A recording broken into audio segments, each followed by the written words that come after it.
Demo hari ini ya, hari Senin tanggal 25 Agustus 2025. Demo di gedung DPR MPR. Salam APBN, ambil positif maupun negatif, tonton videonya sampai habis. Gue cuma mau bilang buat teman-teman yang memperjuangkan keadilan bangsa dan negara Indonesia ini, semangat ya, tapi pesan gue adalah tetap hati-hati. Kalian jangan pernah lupa bahwa yang kalian lawan itu adalah elit. Dari tadi gue nontonin live di TikTok ini ya tentang demo itu. Demonya macam-macam. Ada yang demo bubarkan DPR, turunkan DPR, turunkan Puan Maharani, turunkan Sri Mulyani dan segala macamnya itu. Ada yang sahkan RUU perampasan aset dan segala macamnya itu. Semua demo, semua emosi rakyat berkumpul menjadi satu pada demo hari ini di depan gedung MPR DPR. Gue nggak tahu kenapa, tapi gue ngerasa akhir-akhir ini, di saat-saat ini ya, di era-era belakangan ini, gue nggak tahu kenapa demo belakangan ini seperti tidak berpengaruh apapun. Beda sama zaman Soeharto, zaman Gus Dur, zaman SBY. Kalau demo itu rasanya pemerintah tuh langsung pada gemeter gitu, langsung pada takut gitu. Tapi kalau zaman-zaman era-era ini kok kayaknya enggak ya. Era-era dulu tuh kalau ada demo ya, semua itu disorot sama TV-TV nasional, semua rame dan segala macamnya.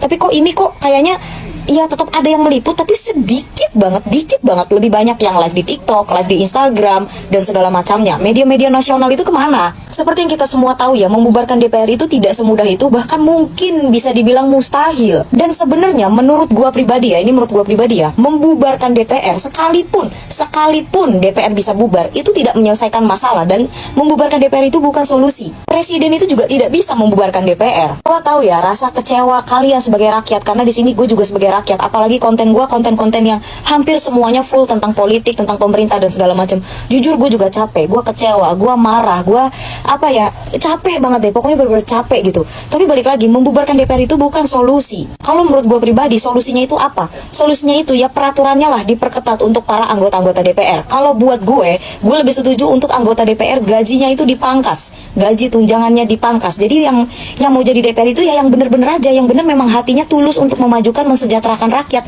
yang benar-benar hatinya tulus untuk mewakilkan suara rakyat. Jadi Dewan Perwakilan Rakyat itu benar-benar diwakilkan untuk mewakilkan suara rakyat. Bagaimanapun kekuasaan kedaulatan tertinggi itu ada di tangan rakyat.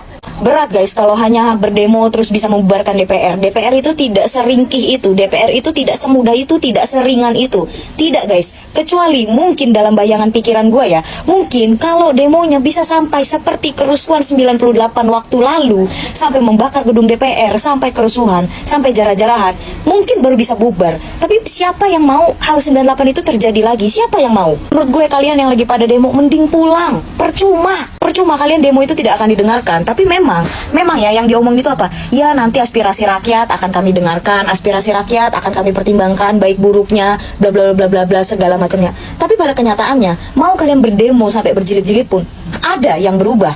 Ada apa tidak yang berubah? Kalau buat gua pribadi, nanti semasa pemilihan anggota dewan lagi, lebih baik semua rakyat serempak tidak memilih DPR dan DPRD. Tidak ada yang dipilih. Nggak usah tuh milih legislatif tuh, nggak usah. Nggak usah milih DPR, nggak usah milih DPRD, nggak usah. Karena mungkin saat ini hanya itu satu-satunya cara yang aman yang bisa dilakukan. Atau mau revolusi secara memang secara revolusi itu memang bisa merubah bentuk tatanan negara. Tapi revolusi juga bisa menimbulkan destruktif, bisa menyalahi hukum juga, bahkan juga bisa merusak tatanan ekonomi. Ya kalau mau alternatif lain ya tadi gue bilang lewat alternatif pemilu. Alternatif pemilu itu adalah jika rakyat sama sekali tidak memilih anggota DPR dan DPRD. Karena kalau mau ngikutin secara hukum ya, yang bisa menghapus DPR itu, membubarkan DPR itu hanya dengan amandemen Undang-Undang 95 gitu kan. Salah, maksud gua amandemen Undang-Undang 1945. Tapi masalahnya sulit sayang, karena untuk amandemen Undang-Undang 1945 itu pun itu membutuhkan MPR. Kalian tahu kan MPR itu isinya siapa? Ya MPR itu isinya ya dari DPR itu sendiri juga. Kekecewaan publik terhadap Dewan Perwakilan Rakyat, terhadap pemerintah, terhadap DPR itu wajar. Gue juga merasakan hal yang sama. Gue juga sedih lihat Indonesia tuh sekarang jadi kayak gini. Sedih banget gue. Tapi revolusi pun juga bukan solusi. Reformasi melalui mekanisme demokratis mungkin itu bisa menjadi solusi untuk kita saat-saat ini, tapi bukan revolusi.